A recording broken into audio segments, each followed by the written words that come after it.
Dice la historia que los jardines del palacio de Nerón eran iluminados por los cuerpos en llamas de los cristianos. Miles mueren en el Coliseo romano. Son devorados por las fieras en espectáculos espantosos. La gente se entretenía en eso. Y surge una pregunta aquí: ¿por qué Dios no libró a todos esos que murieron en el Coliseo romano? ¿Que acaso no eran hijos del rey? ¿Por qué Dios no los libró? Bueno, Él les advirtió en Hechos 1:8 también.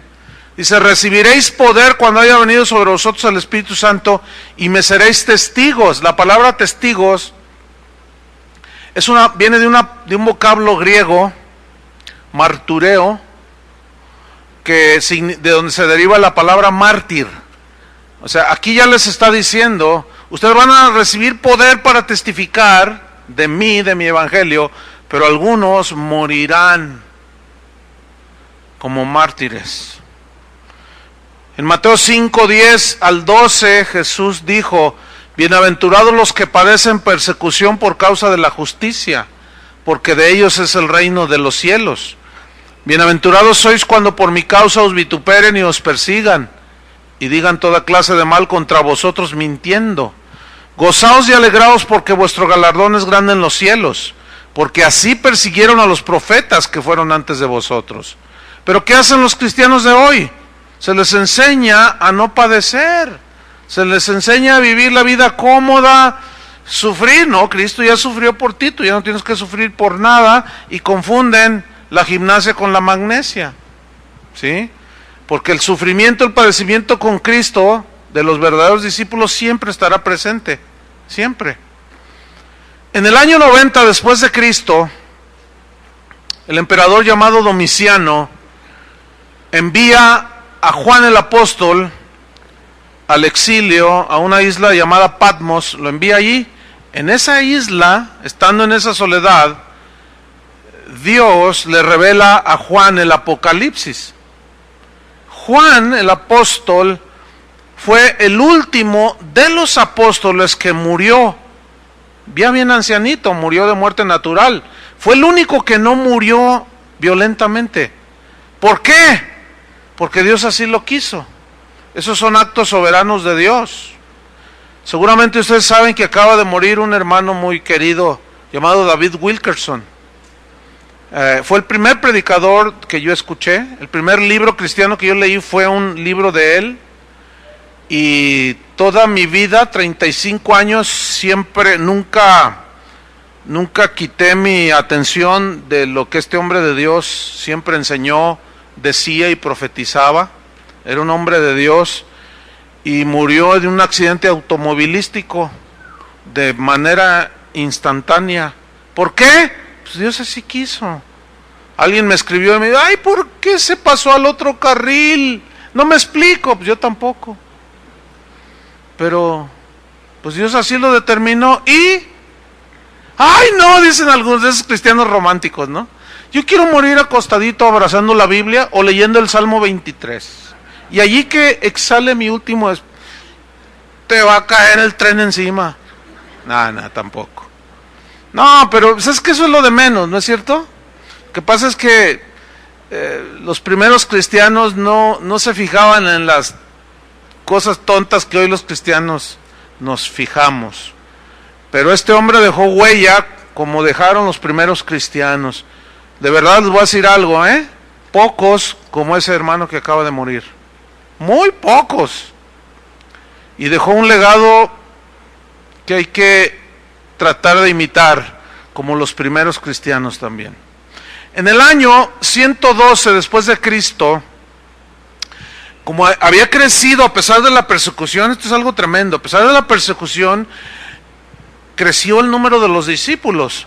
Y en ese año, 112 después de Cristo, dicen las crónicas que los templos paganos comenzaron a ser abandonados porque la gente se convertía. El cristianismo se multiplicó, la gente abrazaba la nueva fe. Sin embargo, las primeras semillas de las herejías comenzaron a crecer.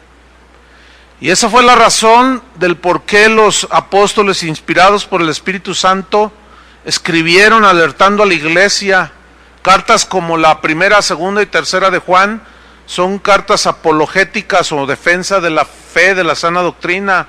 La epístola de Judas, las de Pedro, Pablo con su epístola a los Gálatas, contraatacando las herejías que ya estaban penetrando en las iglesias. En ese tiempo, en el año 120, hasta ese año, el bautismo de los nuevos creyentes todavía era por inmersión, o sea que los sumergían totalmente. Y después del año 120 se registran los primeros bautismos por aspersión, o sea que nomás los salpicaban de agua, ¿no? Entonces la cosa empezó a deteriorarse poco a poco. Todavía la cena del Señor se celebraba en ese tiempo con el verdadero significado simbólico que Jesús le dio, que lo recordaran.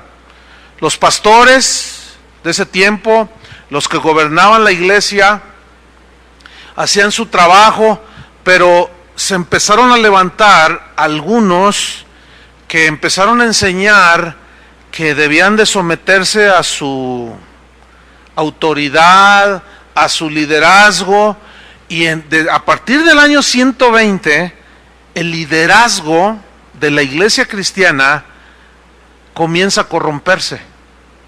Apocalipsis, en el capítulo 2 y capítulo 3, ahí el Apocalipsis revela la reprensión de Jesús a las iglesias que ya empezaban a corromperse. Hay 7 iglesias allí en esos 2 capítulos, 2 y 3 de Apocalipsis. Y 5 de esas iglesias estaban para llorar.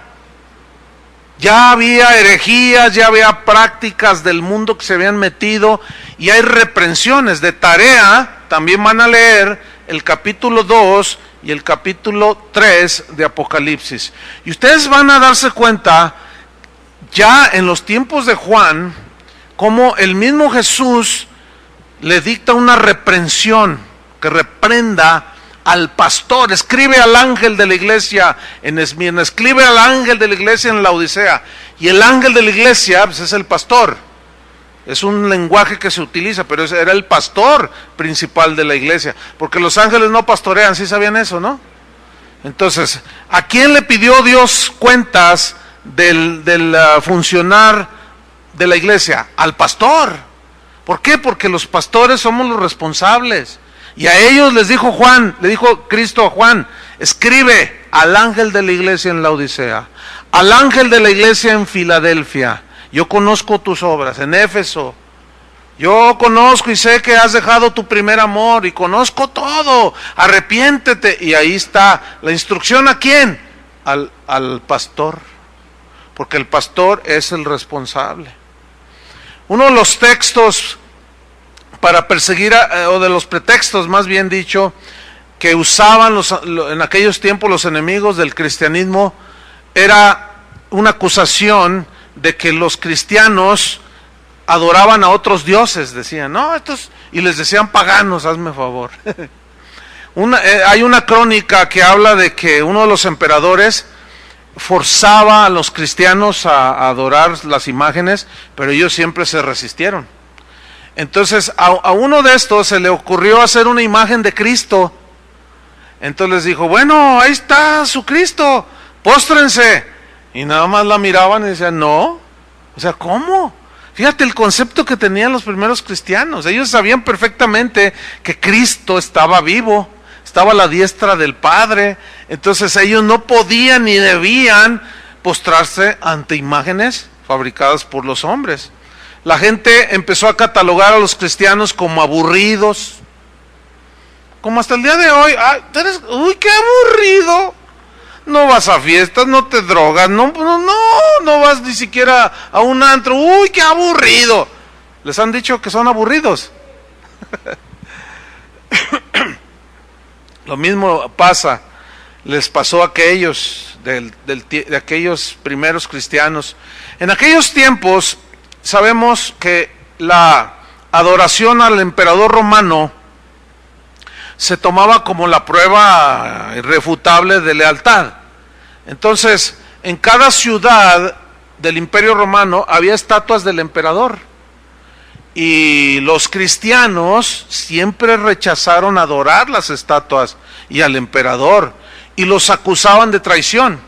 Cuando ellos decían, Jesús, el César es el Señor, ellos se quedaban así, ¿no? Y se postraban, y los cristianos respondían, Jesús es el Señor. Y hay una palabra en griego, Kyrios, el supremo, el emperador, el más grande.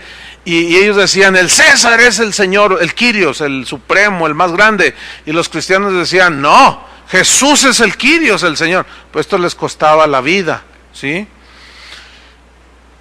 Corre el tiempo, la persecución sigue, provoca que los cristianos pues sigan en sus huidas. Se comenzaron a reunir en cuevas, en catacumbas. Ustedes han oído algo de eso, ¿verdad? En Roma todavía hay catacumbas donde clandestinamente se reunían los cristianos de una manera muy escondida.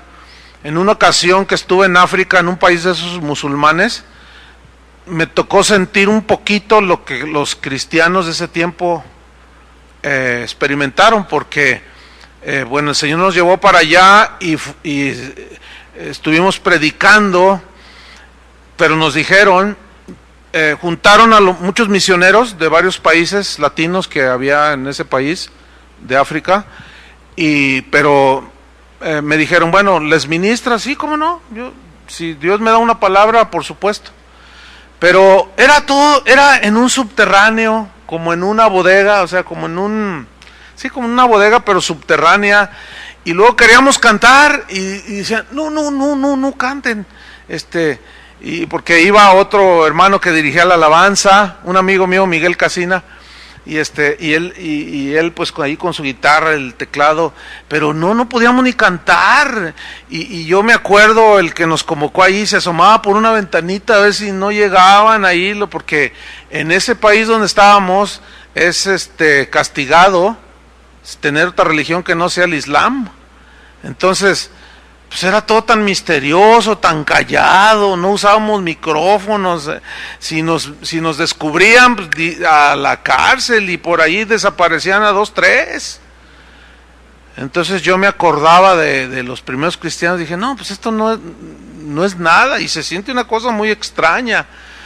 En las catacumbas de Roma hay una inscripción que es en tono de burla. Escribieron, cuando descubrieron una catacumba, acerca de un cristiano que se llamaba Alexámenes. Y hicieron un grabado ahí, una pintura que hasta el día de hoy, si tú vas a Roma, entras a las catacumbas y te vas a encontrar con es un dibujo donde está Cristo crucificado, pero tiene una cabeza de burro, el Cristo que está ahí. Y está un cristiano postrado y hay una inscripción que dice, Alexámenes fiel. O sea, ante su Cristo con cabeza de burro. O sea, unas burlas espantosas. Pues así vivían los primeros cristianos. Y el cristianismo, en su concepto de relación entre unos con otros, consideró y sigue considerando a todos los seres humanos iguales delante de Dios, ¿no es cierto? Pero en el Imperio Romano había castas sociales, ¿sí? Como hoy también las hay, un poco disfrazadonas, pero las sigue habiendo, ¿verdad? Los ricos, los intelectuales, pues la chusma acá, ¿verdad? Los que no son nada, los ignorantes. Y bueno, el cristianismo resulta que abraza a todos con un mismo espíritu. Ya no hay judío ni griego, ya no hay sabio ni ignorante, todos son unos en Cristo. Entonces los romanos, la sociedad romana se siente agredida por la nueva doctrina que aparece ahí, o sea, el cristianismo. Y entonces viene y se desata la persecución, pero de una manera espantosa. Un emperador llamado Marco Aurelio, que gobernó del año 161 al 180 después de Cristo, está en la historia como uno de los más cultos emperadores romanos que ha habido. prominente hombre, escritor de ética, filósofo, un hombre muy inteligente, muy preparado, muy estudiado. Sin embargo, a pesar de ser un hombre tan ilustre, odiaba a los cristianos. Qué contradicción, ¿no? Esa es una prueba que la cultura no hace mejores a los hombres. Si tú lees de Marco Aurelio, me gustaría que los que les interese conocer más, busca la biografía de Marco Aurelio. Te vas a encontrar con un hombre respetadísimo, ¿eh? Cuando él murió le lloraron como si se hubiera muerto, quién sabe, alguien que era muy amado. ¿Por qué? Por su bondad, por su sabiduría, su generosidad, pero odiaba a los cristianos. Qué casualidad, ¿no? Bueno, este hombre asesinó a miles de cristianos en el Coliseo Romano. Entre esos que él asesinó, había un discípulo, un cristiano llamado Policarpo. Policarpo fue un discípulo del apóstol Juan. Y Policarpo estaba entre estos miles que fueron llevados al Coliseo Romano. Y Marco Aurelio, en ese tiempo Policarpo era uno de los principales, digamos, pastores de la iglesia cristiana. Y Marco Aurelio, cuando lo apresan, bueno, ya era un hombre anciano, pero le hace un ofrecimiento a Policarpo y le dice: yo te perdono la vida si tú niegas a Jesús. Y Policarpo, dicen las crónicas, le respondió: 86 años de mi vida, o sea, ya era un ancianito, desde muy niño él se entregó a Cristo. Él respondió: 86 años de mi vida he servido a mi Señor Jesús. ¿Cómo habría de negar a mi Señor y Rey que murió por mí? Esto enfureció al culto Marco Aurelio y lo quemó vivo. Lo quemó vivo. Pero aquel fiel Policarpo pagó con su vida su fidelidad. Hubo un hombre, era un filósofo, Justino, que se le conoció como el mártir. Este fue un hombre muy culto, Justino Mártir, de los hombres más cultos de su tiempo. Bueno, él se convirtió a Cristo, ¿sí? Y él se convirtió en uno de los grandes defensores de los cristianos en los tribunales, porque era abogado él. Y Justino Mártir, cuando llevaban algunos a los tribunales, él se constituyó en defensor, o sea, con las leyes romanas y con la sabiduría de Dios y con argumentos bien tremendos. También, si les interesa saber más, al que le interese, también busque los escritos de Justino Mártir y encuentra un montón de cosas extraordinarias. Como él, con la sabiduría de Dios, conocedor de las leyes romanas y como abogado, defendió a muchos. Y los jueces les daban la libertad, pero saliendo les daban cuello. Era total una injusticia. Pero este hombre dejó un legado bastante importante dentro de la historia del cristianismo. Hubo un emperador llamado Severo. Este fue considerado por los cristianos de ese tiempo como el anticristo. ¿Saben por qué? Por su odio hacia los cristianos y por la hazaña que manifestaba cuando los mataba, de maneras así hasta difíciles de describir. Aparece otro emperador romano llamado Diocleciano. Este ordenó quemar los escritos de los cristianos. Los lugares de reunión los destruía con fuego, a veces con la gente allí dentro. Promulgó una ley, este emperador Diocleciano. Esa ley decía que por el solo hecho de ser cristianos, los cristianos podían ser despojados por el Estado de sus propiedades, de su ciudadanía, o sea, por el hecho de ser cristianos. Les quitaban todo, les confiscaban todo. Entonces la persecución se acelera de una manera exagerada, pero contrario a lo que se podía pensar, el cristianismo sigue creciendo de una manera increíble. de una manera inexplicable.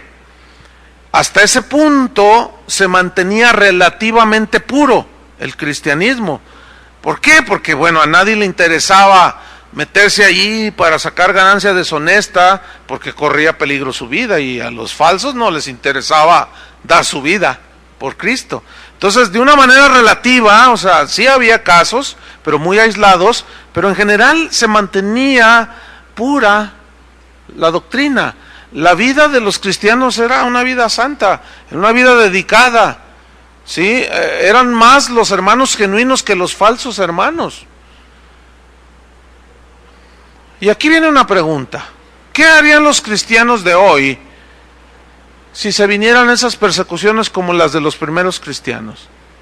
Bueno, hazte tú la pregunta, ¿qué harías tú? Porque yo me hago la pregunta. Yo le pregunté una vez a una persona, le dije, ¿qué harías tú? Y me dice, no, pues no sé. ¿Tú sabes? Le dije, pues más o menos. Más o menos. Porque si se viene la persecución, ¿qué si el gobierno dice, prohibido leer la Biblia? Y tú la lees, o la leemos. Eso como consecuencia va a traer que la policía, los soldados, qué sé yo, pues vengan a cerrar. Y si alguno dice, oiga, hay injusticia, pues te van a dar un balazo, o te van a dar con la culata del rifle, qué sé yo. Y entonces comienza a generar persecución, comienza a generar sufrimiento, aflicción. Y ¿saben una cosa?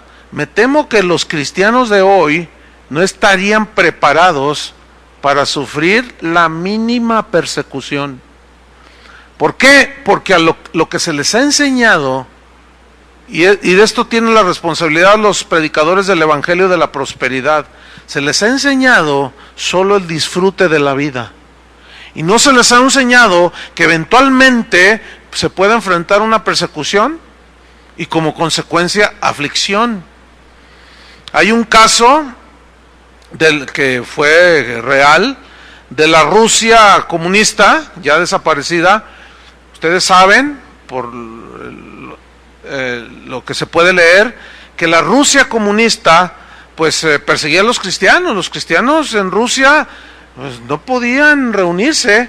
Entonces hay una historia que sucedió que conmovió a los cristianos del mundo occidental, de este lado, por lo que sucedió. Resulta que un grupo de cristianos, que eran como 100 aproximadamente, estaban reunidos en un lugar.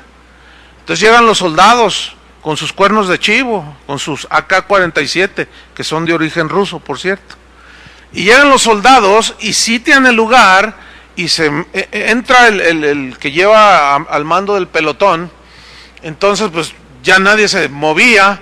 Entonces con su metralleta de asalto, su AK-47, dice, todos aquellos que no quieran morir por Cristo, les voy a dar una oportunidad. Nieguen a Cristo y sálganse y les perdonamos la vida. No, hombre, quedaron como 25, como de 100.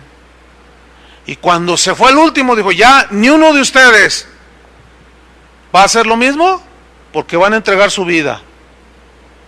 Y se quedaron ya como 25. Cuando ya salieron todos, los soldados dejan las armas y dicen, hermanos, Dios les bendiga. Eran cristianos los soldados, fíjate nomás, qué historia, ¿no? Pero fue una manera que Dios usó para limpiar a los ¿qué si ahorita sucediera? Ya se pusieron, algunos le hicieron, no, yo sé que, quién sabe, la mitad quedaría vacío aquí, de todos los que están aquí. Pero así estaban las cosas. Llegamos al año 313 después de Cristo. Aparece un general llamado Constantino, que posteriormente fue emperador. Este señor, Constantino, aparentemente se convierte al cristianismo. Supuestamente, él en una batalla muy importante que debía librar, vio en el cielo una señal. Era una cruz, según dijo él. Y había una inscripción que decía, por esta cruz vencerás. Y según él, o aparentemente, este hombre creyó que Jesús estaba con él y enfrentó aquella batalla y venció al enemigo.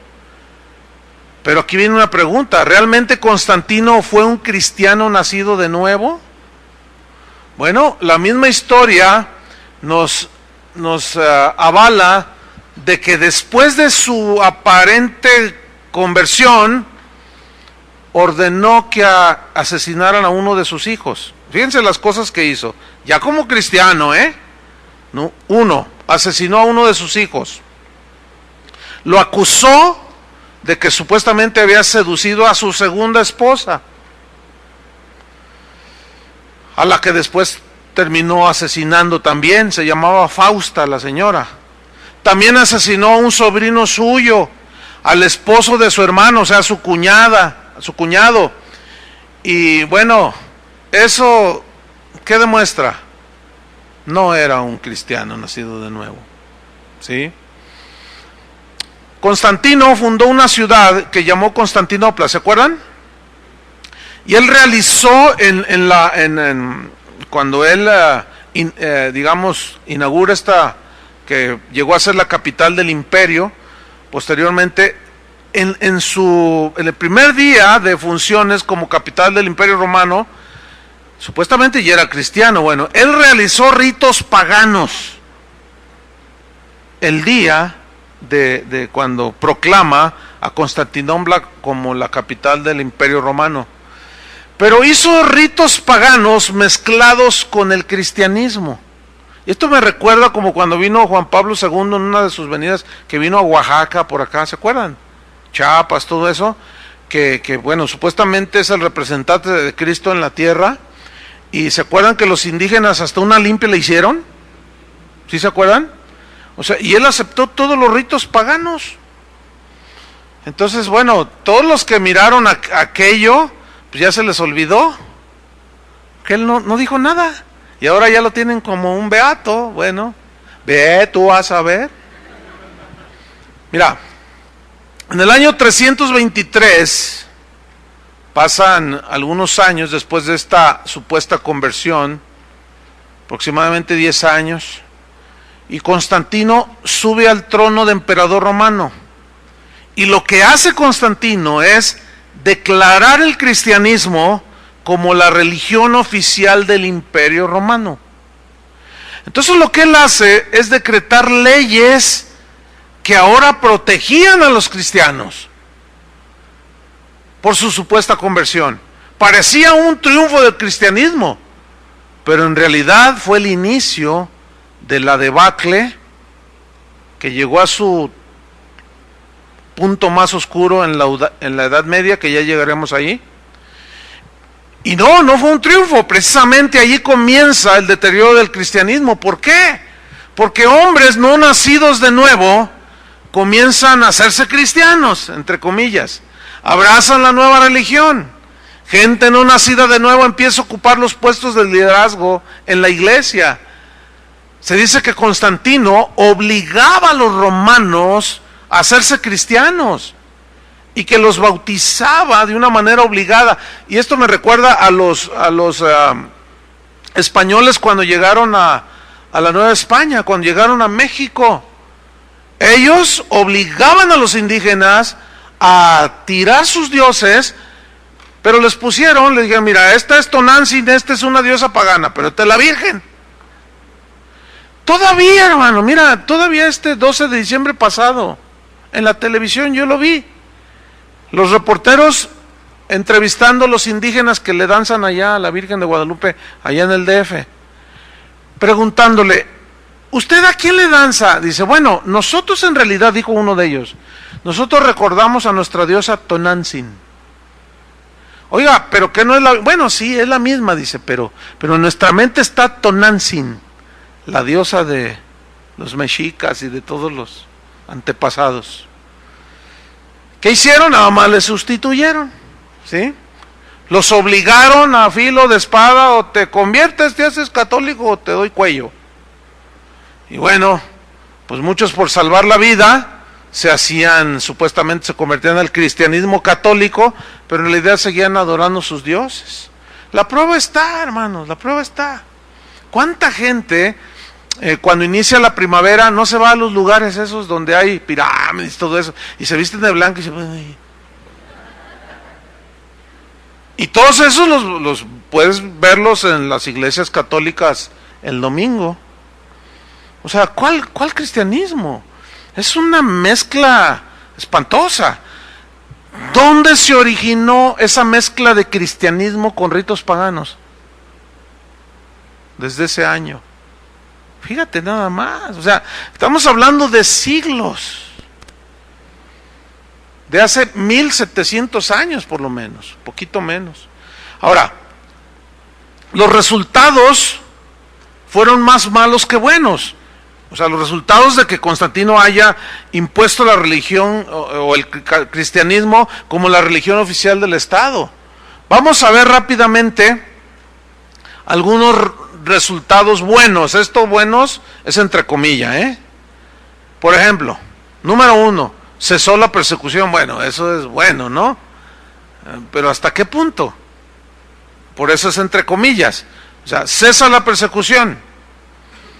Otra cosa buena, entre comillas, que sucede es que los lugares de reunión de los cristianos vuelven a abrirse con libertad para que celebren el culto cristiano. Número 3, se empiezan a construir edificios para el culto cristiano. Ya los cristianos se empezaban a reunir con libertad que por siglos no habían tenido. Otra cosa aparentemente buena fue que el dinero, las donaciones que el Estado romano daba a los templos y a los sacerdotes paganos, ahora se los daba a la iglesia cristiana para el sostenimiento de los lugares de culto, para el sostenimiento de los pastores. Y bueno, comienza un tiempo de crecimiento en estas cosas. Otro asunto fue que la iglesia fue exonerada del pago de impuestos. El domingo se oficializó como el día de culto cristiano. O sea, ciertamente fue Constantino el que hizo esto. O sea, lo oficializó, porque los primeros cristianos ya se reunían los domingos. La crucifixión, esto fue otra cosa buena, como máximo castigo fue abolido, ya no más crucificados. Pues eso fue bueno. El infanticidio fue prohibido, porque hasta entonces podías matar a tu hijo sin pena del Estado, fíjate nada más. Otra cosa fue que la esclavitud fue abolida, porque todavía se compraban esclavos, se permitía la esclavitud.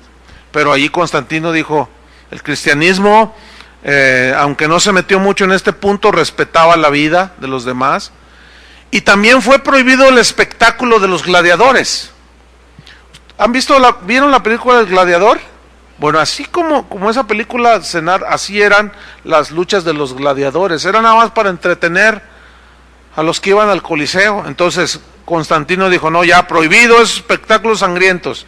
Entonces, bueno, aparentemente esas fueron cosas buenas que sucedieron, pero vamos a ver a continuación los resultados negativos, que fueron muchísimo más que los positivos.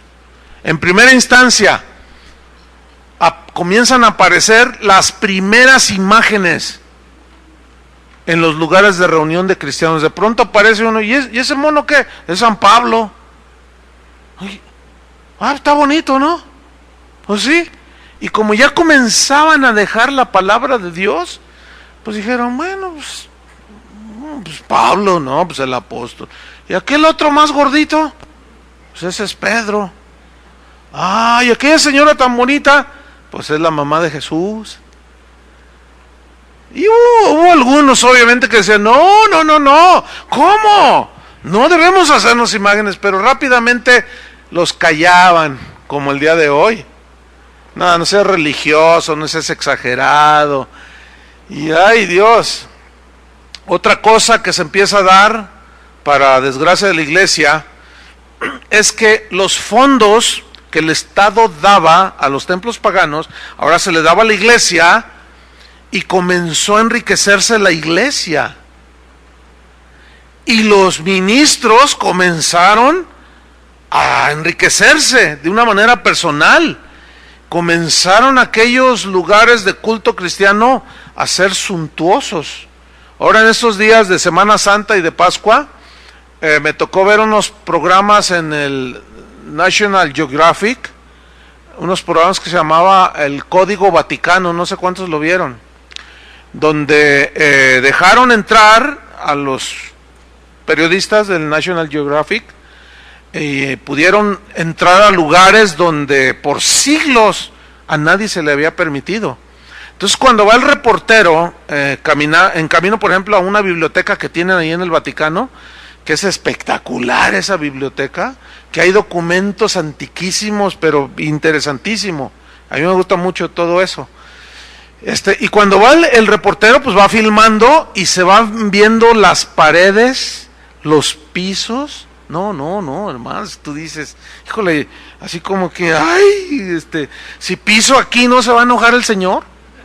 No, la verdad, un lujo, pero es un lujo exagerado.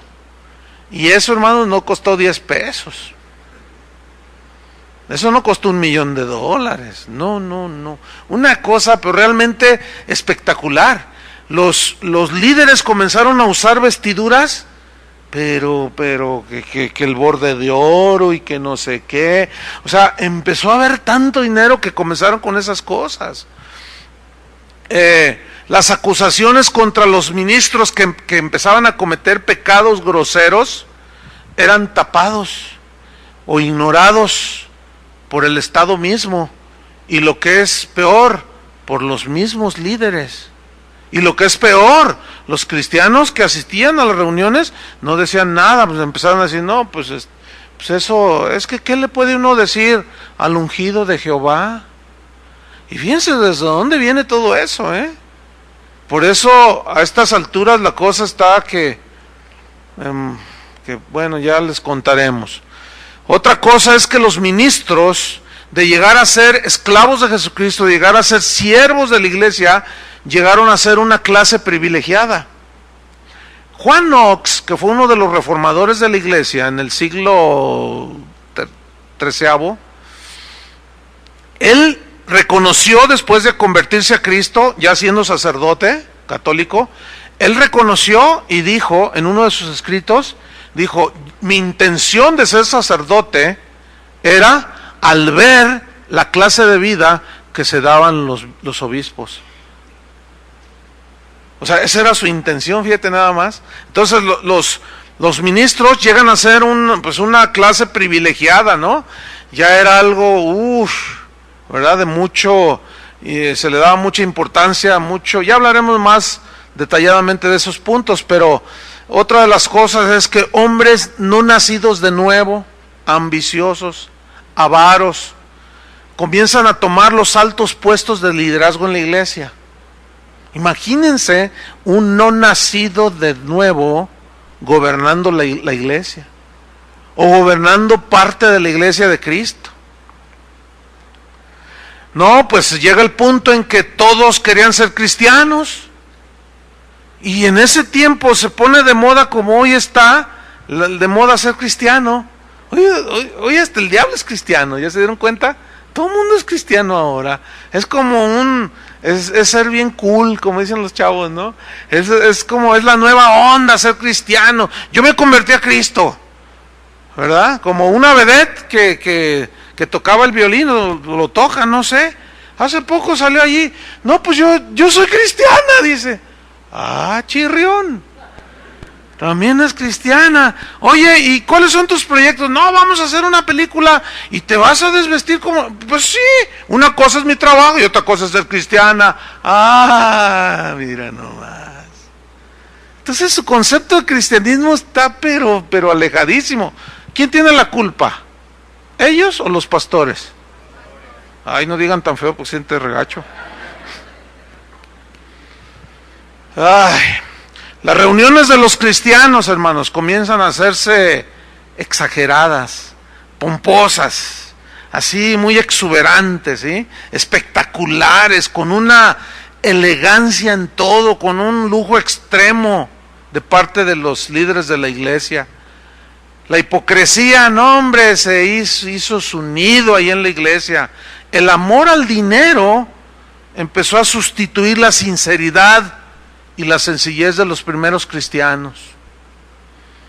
Ahora ya era todo ambición.